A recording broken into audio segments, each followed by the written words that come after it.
Hello everyone. तो पिछले class में हमने डिस्कस किया था how to create a vendor through accounting department. तो हमारा परचेजिंग एंड अकाउंटिंग सेपरेटली हमने डिस्कस कर दिया था, दोनों तरीके से हम कैसे क्रिएट कर सकते हैं। तो आज के क्लास में हम जानेंगे कि हम कैसे सेंट्रली उसको क्रिएट कर सकते हैं, एक वेंडर क्रिएट कर सकते हैं सेंट्रली।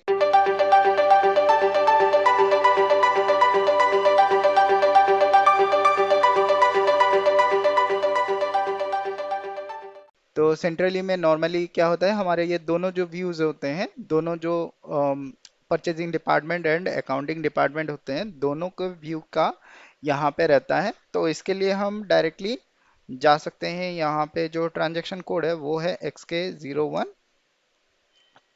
तो XK01 में यहाँ पे आपको पहले देना पड़ेगा कंपनी कोड। तो हम अपना कंपनी कोड दे देते हैं, परचेजिंग ऑर्गेनाइजेशन भी दे देते हैं, और यहाँ पे अकाउंट ग्रुप जो है वो भी दे देते हैं। तो अगर आप यहाँ से कोई रेफरेंस वेंडर भी यूज़ करना चाहते हैं तो आप यहाँ से वेंडर भी यूज़ कर सकते हैं। तो सपोज हमने वेंडर क्रिएट किया है, तो हम उसको एज ए रेफरेंस ले लेते हैं। कंपनी कोड जो है वो हमारा T100 ले लेते हैं, और परचेजिंग ऑर्गेनाइजेशन जो है वो P110 ले लेते हैं। तो हमारा जो नया वेंडर है वो हमारा इसी के रेफरेंस में बन जाएगा।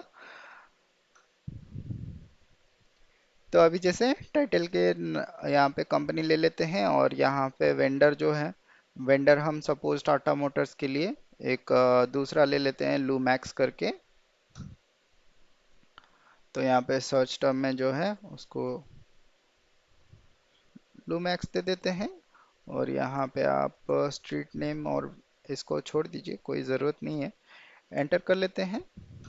तो यहाँ पे सेम कस्टमर, जो सेम फील्ड्स हमने सारे डिस्कस किए थे वही सारे फील्ड्स यहाँ पे आएंगे। तो यहाँ पे आपको जो भी चीज़ ज़रूरी है आप यहाँ पे एंटर करके आगे बढ़ सकते हैं।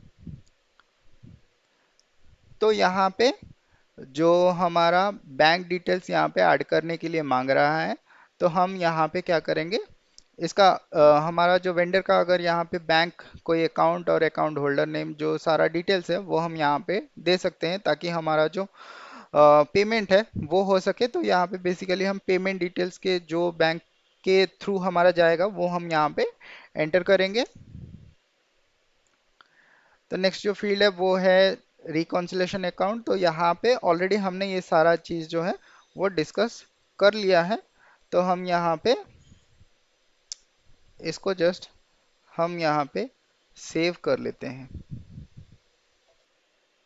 तो यहाँ पे दिखा रहा है कि हमारा जो वेंडर है वो क्रिएट हो गया है, company code T100 and purchasing organisation P110 के साथ। तो यहाँ पे T100 का के साथ जो हमारा क्रिएट हुआ है, तो ये अकाउंटिंग साइड के लिए होगा, और हमारा परचेजिंग ऑर्गेनाइजेशन के साथ हो गया है, मतलब हमारा परचेजिंग साइड भी क्रिएट हो गया है। तो हमने ऑलमोस्ट जान लिया कि हम कैसे एक वेंडर मास्टर क्रिएट कर सकते हैं। तो नेक्स्ट जो है वो है हम वेंडर मास्टर को कैसे एक्सटेंड कर सकते हैं। तो सपोज हम क्या करेंगे, एक वेंडर को हम एक दूसरे कंपनी कोड में एक्सटेंड करेंगे। तो उसके लिए हम क्या कर सकते हैं, सपोज हमने यही वाला वेंडर ले लिया है। तो यहाँ पे सपोज हम यही XK01 ट्रांजेक्शन जो है, टी कोड जो है वो यही XK01 रहेगा। तो हमको बस यहाँ पे क्या करना है, हमको बस यहाँ पे वेंडर का नंबर डाल देना है। सपोज 500001 ये हमने दे दिया। अभी हमारा जो कंपनी कोड है हम बस यहाँ पे चेंज कर देंगे T200 को, और यहाँ पे जो परचेजिंग ऑर्गेनाइजेशन है उसको हम भी चेंज कर देंगे 210 करके। तो यहाँ पे हम एंटर कर देते हैं। तो यहाँ पे जो हमारा परचेजिंग ऑर्गेनाइजेशन है वो हमने क्रिएट नहीं किया है, शायद उसके लिए हमारा यहाँ पे ये हमको एरर दिखा रहा है। तो यहाँ पे बस आपको क्या करना है, वेंडर का नंबर एंटर करना है, और यहाँ पे बस ये दो फील्ड में कंपनी कोड और परचेज ऑर्गेनाइजेशन आप अगर चाहें तो यहाँ पे एक्सटेंड कर सकते हैं। तो सिमिलरली अगर हम परचेजिंग ऑर्गेनाइजेशन को ही सिर्फ एक्सटेंड करना चाहें तो यहाँ पे एक्सटेंड कर सकते हैं। अगर सिर्फ हम कंपनी कोड भी एक्सटेंड करना चाहें तो हम कंपनी कोड भी एक्सटेंड कर सकते हैं। तो अगर हमारा कंपनी कोड के साथ मतलब दो कंपनी कोड के साथ अगर एक परचेजिंग ऑर्गेनाइजेशन है तो यहाँ पे हम सिर्फ जो हमारा कंपनी कोड है वो भी एक्सटेंड कर सकते हैं, और अगर हमारा एक कंपनी कोड के अंदर बहुत सारे परचेजिंग ऑर्गेनाइजेशन है तो हम यहाँ पे सिर्फ परचेजिंग ऑर्गेनाइजेशन को भी एक्सटेंड कर सकते हैं। तो सिर्फ अगर हम परचेजिंग ऑर्गेनाइजेशन को एक्सटेंड करेंगे वो सिर्फ हमारा परचेजिंग व्यू वाला जो है हमारा परचेजिंग डिपार्टमेंट के लिए एक्सटेंड होगा। अगर हम कंपनी कोड को एक्सटेंड करते हैं वो सिर्फ हमारा अकाउंटिंग व्यू के लिए एक्सटेंड हो जाएगा। तो ये बेसिकली था हम कैसे कोई भी वेंडर मास्टर क्रिएट या एक्सटेंड कर सकते हैं। तो नेक्स्ट जो हमारा टॉपिक है वो है हम कैसे कोई वेंडर मास्टर में चेंज कर सकते हैं। तो उसके लिए हम जैसे कि आपने जाना कि हमारा जो टी कोड है वो परचेजिंग साइड के लिए MK01 है, और जो हमारा फाइनेंस साइड या फिर अकाउंटिंग साइड के लिए FK01 है, और हमारा जो सेंट्रली क्रिएट करने के लिए XK01 है। तो सभी के जो 01 है, 01 के बदले में अगर आप 02 ले लेते हैं, जैसे MK02 या FK02 या XK02 अगर आप ले लेते हैं, तो आपको क्या होगा, आपको वहाँ पे चेंज करने के लिए मिल जाएगा। तो यहाँ पे जैसे हमारा वेंडर पे अगर हम क्लिक करें, वेंडर के टैब पे क्लिक करें, यहाँ पे क्रिएट चेंज डिस्प्ले के लिए आ रहा है। तो यहाँ पे अगर हम चेंज पे क्लिक करते हैं तो यहाँ पे आप देख सकते हैं जो टी कोड है वो चेंज होके XK02 हो गया है। तो यहाँ पे आप वेंडर सिलेक्ट करके purchase organisation and company select करके आप जो भी चेंज करना चाहें, सपोज आप एड्रेस चेंज करना चाहते हैं, कंट्रोल चेंज करना चाहते हैं, पेमेंट ट्रांजैक्शन चेंज करना चाहते हैं, कंपनी कोड डेटा चेंज करना चाहते हैं, परचेज ऑर्गेनाइजेशन का डेटा चेंज करना चाहते हैं, तो यहाँ पे जो भी आप करना चाहते हैं यहाँ पे आप उसको सिलेक्ट करके यहाँ से चेंज कर सकते हैं। तो सपोज हम यहाँ पे कोई एड्रेस चेंज करना चाहते हैं तो हम इसको सिलेक्ट करके यहाँ पे ओके कर देते हैं। तो हम यहाँ पे जो भी एड्रेस फील्ड में चेंज करना चाहें हम यहाँ से चेंज कर सकते हैं। तो सपोज यहाँ पे हमने जो अपना स्ट्रीट नंबर दिया है, सपोज हम स्ट्रीट नंबर यहाँ पे चेंज करके स्ट्रीट हम यहाँ पे ऐड कर सकते हैं, स्ट्रीट नंबर 10 कर देते हैं।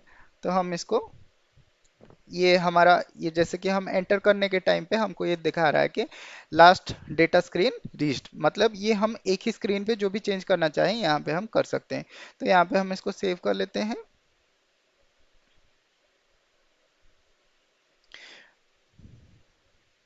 तो यहाँ पे हमने XK02 लिया है करके यहाँ पे सारा कुछ जो डेटा है वो दिखा रहा है। अगर हम यहाँ पे सिर्फ MK02 लेते तो सिर्फ हमारा जो परचेजिंग ऑर्गेनाइजेशन डेटा है वो हमको दिखाता, और अगर हम FK02 लेते तो हमारा सिर्फ कंपनी कोड डेटा चेंज करने के लिए हमको ऑप्शन दिखाता।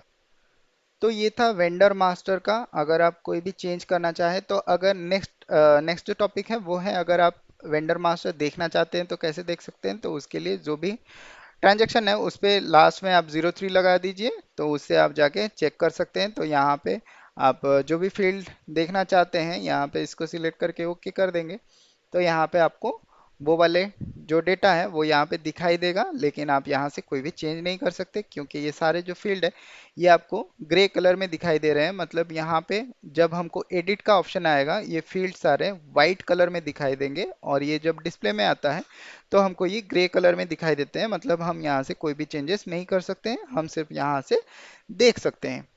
तो नेक्स्ट जो टॉपिक है वो है अगर हम किसी भी वेंडर को ब्लॉक या अनब्लॉक करना चाहते हैं या फिर डिलीट करना चाहते हैं तो कैसे कर सकते हैं। तो यहाँ से आप वेंडर में जाइए और ब्लॉक अनब्लॉक में अगर क्लिक करते हैं तो यहाँ पे XK05 आ जाएगा। तो XK05 यहाँ पे आ जाएगा। तो यहाँ पे आपको दिखाई देगा, यहाँ पे वेंडर नंबर है, कंपनी कोड है और परचेजिंग डेटा है। तो यहाँ पे पोस्टिंग ब्लॉक के लिए दे रहा है। पोस्टिंग ब्लॉक मतलब आप कोई भी इस वेंडर के लिए आप कोई भी इनवॉइस पोस्ट नहीं कर सकते हैं। तो यहाँ पे पोस्टिंग ब्लॉक मतलब ऑल कंपनी कोड, मतलब आप कोई भी कंपनी कोड के लिए नहीं दे सकते, या फिर आप सिलेक्टेड कोई कंपनी कोड है जिसके लिए आप जो है इसको ब्लॉक करना चाहते हैं तो आप यहाँ से अपने हिसाब से यहाँ पे पोस्टिंग के लिए ब्लॉक कर सकते हैं। दूसरा जो टैब है वो है परचेजिंग ब्लॉक के लिए। तो यहाँ पे अगर आप ऑल परचेजिंग ऑर्गेनाइजेशन के लिए देंगे तो इस वेंडर से आप नेक्स्ट टाइम के लिए कुछ भी बाय नहीं कर सकते, कुछ भी परचेज नहीं कर सकते हैं। अगर आप सिलेक्टेड परचेजिंग ऑर्गेनाइजेशन डालेंगे तो आपको यहाँ पे आप जो भी परचेजिंग ऑर्गेनाइजेशन डालेंगे वो परचेजिंग ऑर्गेनाइजेशन नेक्स्ट टाइम से इस वेंडर के साथ कोई भी परचेजिंग एक्टिविटी परफॉर्म नहीं कर सकते हैं। तो यहाँ पे जो नेक्स्ट टैब है वो है ब्लॉक फॉर क्वालिटी रीजन।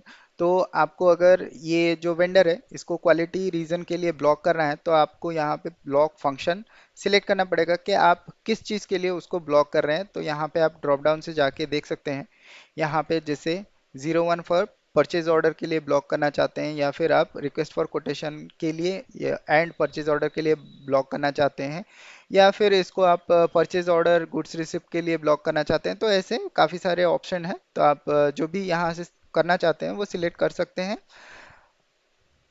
तो यहाँ पे सपोज हम 99 सिलेक्ट करेंगे तो ये जो वेंडर है ये टोटली ब्लॉक हो जाएगा, सारे जो परचेज ऑप्शन के लिए यहाँ से परचेजिंग डॉक्यूमेंट जो भी है वो सारे चीज़ों के लिए यहाँ से ब्लॉक हो जाएगा। तो आपको अगर ब्लॉक करना है तो आप यहाँ से ब्लॉक भी कर सकते हैं। तो सपोज आपको ये जो वेंडर को आपको डिलीट करना है तो आप यहाँ पे सेम मार्क फॉर डिलीशन कर सकते हैं। तो यहाँ पे अगर हम फ्लैग कर देंगे तो इसको बेसिस टीम वाले इसको देख के नेक्स्ट टाइम जब ये फ्लैग फॉर डिलीशन आ जाएगा तो उसको पीरियडिकली वो डिलीट कर सकते हैं। तो अगर आप फ्लैग फॉर डिलीशन के लिए रखते हैं तो यहाँ पे हमने सेंट्रली दिया है, तो यहाँ पे वेंडर नंबर, कंपनी कोड और परचेजिंग ऑर्गेनाइजेशन आ रहा है। तो डिलीशन फ्लैग के लिए आप अगर यहाँ पे सारे एरिया के लिए इसको ब्लॉक करना चाहते हैं, मतलब डिलीट करना चाहते हैं, तो आप यहाँ पे ऑल एरियाज कर सकते हैं। सिलेक्टेड कंपनी कोड, अगर आप कोई कंपनी अगर आप कोई सिलेक्टेड कंपनी कोड के लिए इसको डिलीट करना चाहते हैं तो आप वो भी सिलेक्ट कर सकते हैं। अगर कोई सिलेक्टेड परचेजिंग ऑर्गेनाइजेशन के लिए आप सिलेक्ट करना चाहते हैं तो भी आप स्पेसिफिक परचेज ऑर्गेनाइजेशन से भी इसको डिलीट कर सकते हैं। नेक्स्ट जो है वो है डिलीशन ब्लॉक। तो यहाँ पे जनरल डेटा अगर आप डिलीट करना चाहें तो डिलीट कर सकते हैं। कंपनी कोड डेटा भी अगर चाहें तो आप यहाँ से भी डिलीट कर सकते हैं। तो इसका जो टी कोड है वो है XK06। तो यहाँ पे हमारा ऑलमोस्ट कंप्लीट हो जाता है वेंडर मास्टर। नेक्स्ट जो टॉपिक है वो है वेंडर मास्टर के टेबल। तो मोस्ट इंपोर्टेंट होते हैं वेंडर मास्टर के टेबल। तो चलिए देखते हैं कौन से टेबल वेंडर मास्टर के लिए रहते हैं। तो वेंडर मास्टर के लिए सबसे पहला जो टेबल है वो है LFA1। ये होता है क्लाइंट लेवल डेटा,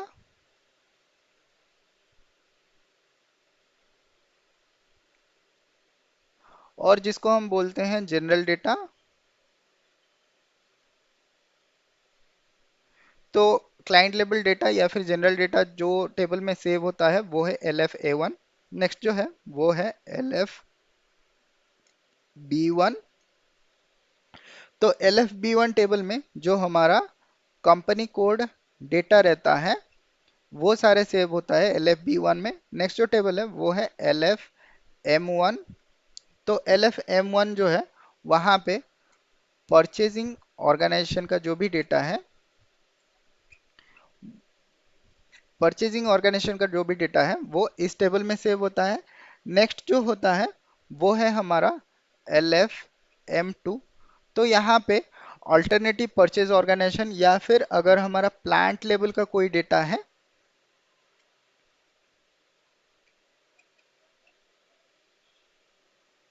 तो प्लांट लेवल का जो भी डेटा है वो LFM2 में सेव हो जाएगा। नेक्स्ट जो है हमारा LFBK, इस टेबल में हमारा प्लांट का डिटेल्स, प्लांट का जो डिटेल्स है वो इस टेबल में सेव होगा। तो यहाँ पे आपको जो हमारा 5 टेबल मिल गए। तो पहला जो टेबल है LFA1 उस पे क्लाइंट लेवल डेटा या फिर जनरल डेटा सेव हो जाएगा। तो जो हमारा एड्रेस नेम और एड्रेस जो भी हमारा फील्ड हमने पहला वाला पेज में देखा था वो वाला सारा जो डेटा है वो LFA1 में जाता है। और कंपनी कोड डेटा जैसे हमारा सारे GL अकाउंट्स और fuck you, don't say that। तो हमारे सारे कंपनी कोड का जो डेटा है वो LFB1 में सेव हो जाएगा। और हमारा LFM1 में जो परचेजिंग ऑर्गेनाइजेशन का डेटा है, परचेज ऑर्गेनाइजेशन लेवल का जो डेटा है वो LFM1 में सेव हो जाएगा। और LFM2 में हमारा जो हमारा परचेजिंग ऑर्गेनाइजेशन का प्लांट लेवल पे जो डेटा है वो LFM2 में सेव हो जाएगा। और LFBK में हमारा जो प्लांट डिटेल्स या प्लांट लेवल का जो डेटा है, प्लांट लेवल का जो डेटा है वो हमारा LFBK में सेव हो जाएगा। तो ये था हमारा वेंडर मास्टर के रिलेटेड में जो भी हमारा इंफॉर्मेशन था वो ये था। हम वेंडर मास्टर कैसे क्रिएट कर सकते हैं, कैसे उसको एक्सटेंड कर सकते हैं, कैसे उसको चेंज कर सकते हैं, कैसे उसको अगर हम ब्लॉक करना चाहें तो कर सकते हैं, कैसे हम उसको अगर डिलीट करना चाहें तो कर सकते हैं। आई होप आपको ये सारा जो चीज़ है वो समझ में आ गया होगा। अगर आपको समझ में नहीं आता है तो आप दोबारा से एक बार क्लास के थ्रू जा सकते हैं, एक गो थ्रू कर सकते हैं क्लास के मतलब सारे क्लास के अंदर एक बार आप गो थ्रू कर सकते हैं। अगर आपको फिर भी समझ में नहीं आ रहा है, अगर आपको कोई भी डाउट है तो आप ज़रूर ही कमेंट सेक्शन में पूछें। अगर आपने ग्रुप ज्वाइन किया हुआ है तो ग्रुप में भी पूछ सकते हैं। तो ये था आज का वीडियो। अगले क्लास में हम जानेंगे वेंडर का पार्टनर फंक्शन क्या होता है, पार्टनर फंक्शन का सिग्निफिकेंस क्या होता है हमारा वेंडर मास्टर क्रिएट करने के टाइम पे, और हम पार्टनर फंक्शन कैसे डिफाइन कर सकते हैं, और पार्टनर फंक्शन अगर हम देंगे तो उसका क्या फ़ायदा है, अगर हमको क्यों करना चाहिए, वो सारा डिटेल्स हम जानेंगे अगले वाले क्लास में। तो मिलते हैं फिर अगले क्लास में, तब तक के लिए बाय बाय, जय हिंद। पढ़ते रहें और सीखते रहें।